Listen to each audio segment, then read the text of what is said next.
Depuis ce matin 6 heures, la ville de Figuig est l'objet d'attaques extrêmement violentes de la part de l'armée algérienne.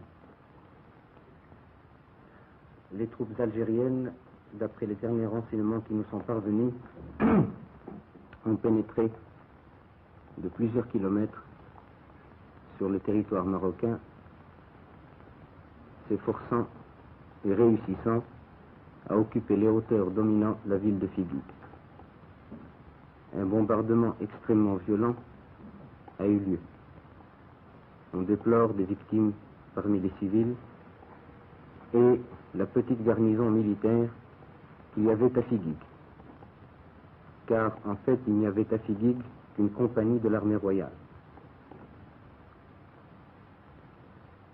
Je souhaite que le nombre des victimes ne s'étende pas au-delà de ce qui est déjà constaté.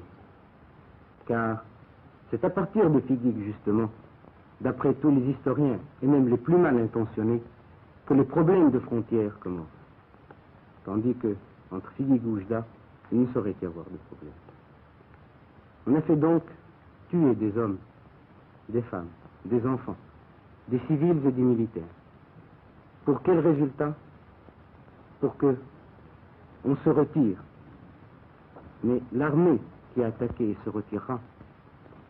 Elle ne se retirera pas seulement avec son barda sur le dos, il se retirera avec une mauvaise conscience, avec le poids d'un péché, qui est celui d'avoir fait couler le sang après la convention de Bamako et le jour d'un vendredi, jour où tous les croyants vont à la prière et jour où tous les croyants, qu'ils soient au Maroc, en Algérie, en Tunisie ou dans le Moyen-Orient, ne peuvent que remercier le ciel et remercier Dieu d'avoir mis un terme à cette effusion de sang entre frères.